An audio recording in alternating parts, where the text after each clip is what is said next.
Good morning everyone welcome back to my channel. तुम्हारा सबाई केमन आछो? आशा करी तुम्हारा सबाई भालो आछो, आमिओ भालो आछि। आजकेও सकाल থেকে তোমাদের সাথে একটা ব্লগ ভিডিও শেয়ার করব, দেখতে থাকো, আশা করি ভালো লাগবে। ফার্স্ট সকালে উঠে মেয়েকে রেডি করে স্কুলে পাঠিয়ে দিলাম। ডিম আর ম্যাগি একসাথে করেছিলাম, সেটাই খেয়ে গেছে। আর টিফিনে কিছুটা ছিল, বাকিটা টিফিনে নিয়ে গেছে।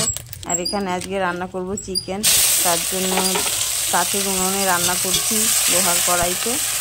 ফার্স্ট দিয়ে দিলাম জিরে, শুকনো লঙ্কা, তেজপাতা ফোড়নে, তারপর কেটে রাখা পেঁয়াজ দিয়ে মশলা করে রেখেছিলাম সেটাই দিয়ে দিলাম। আদা, রসুন, টমেটো, জিরে, ধনে গুঁড়ো একসাথে একটা পেস্ট করেছিলাম। তারপর পরিমাণ মতো লবণ আর হলুদ দিয়ে ভালো করে কষিয়ে নেব মশলাটা কষানো হয়ে গেছে। এবার মাংস দিয়ে মাংসটাও ভালো করে কষিয়ে নেব। কাঠের জালে মাংস গ্যাসের উনুনের থেকে অনেকটা খেতে ভালো লাগে। তারপর এখানে আমি একটা গোটা রসুন দিয়ে দিয়েছি মাংসের মধ্যে। এইভাবে রসুন দিয়ে খেলে বেশ ভালো লাগে আমার। তারপর এখানে কিছু বাজার করা হয়েছিল, পাস্তা, জিরের গুঁড়ো, তেজপাতা, সয়া সস, আরও সর্ষের তেল, যা যা লাগে ছিল না ঘরে সেগুলো বাজার করা হয়েছিল। তারপর এখানে দেখো মাংস কষানো হয়ে গেছে, পরিমাণ মতো জল দিয়ে দিলাম। তারপর এখানে আমের টক করব, তাই আমার শাশুড়ি মা আম কেটে দিচ্ছিল। দেখো এদিকে মাংস হয়ে গেছে। আর দেখো আমের টকটাও সোমবার দিয়ে দেখো চিনি দিয়ে আমের টকটাও হয়ে গেছে, নামিয়ে নিলাম। তারপরে এখানে ঘরে গ্যাসের দুধটা জাল করে নিচ্ছি।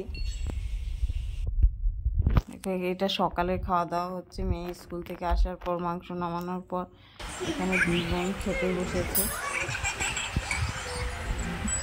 একজন তো মাংস খাবে না, ভাত খাবে না, তাই 2 পিস মাংস দিয়েছিলাম। তারপর বারবার বললাম ভাত খা, তারপর বলছে আমাকে একটু দাও, তাই দিয়েছিলাম। তারপর দুপুরে স্নান টান করে ঘরে পুজো করে নিচ্ছিলাম। দিনটা ছিল বৃহস্পতিবার, এখানে ঘট বসিয়ে পুজো করে নিচ্ছিলাম।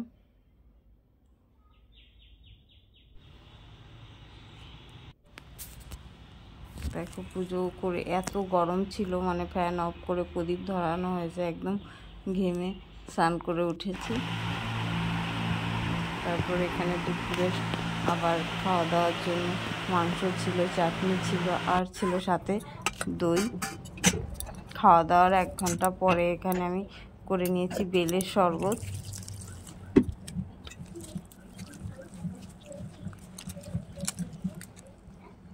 এখানে লেবু ঘরে ছিল না, যেহেতু গন্ধরাজ লেবু পাতা, পরিমাণ মতো জল, চিনি, হালকা লবণ সব কিছু দিয়ে বেলটাকে চটকে মেখে নিয়েছি। তারপর দেখো শ্বাস যেগুলো ছিল সেগুলো তুলে ফেলে দিলাম। রেডি হয়ে গেছে বেলের শরবত।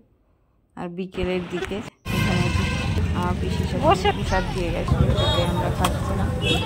সন্ধ্যের দিকে আমার শরীর খারাপ করছিল, তাই একটু ডাক্তার কাছে গেছিলাম। সেখানে গিয়ে আইসক্রিম খাচ্ছিল, আমাকে খেতে বলছিল বারবার করে, আমি খাইনি। আর এখানে একটা মাটির দোকানে একটা মাটির হাড়ি আনতে গেছিলাম। তারপর আসার পথে ছিল পুজো, ঠাকুর বিসর্জন যাচ্ছে। আর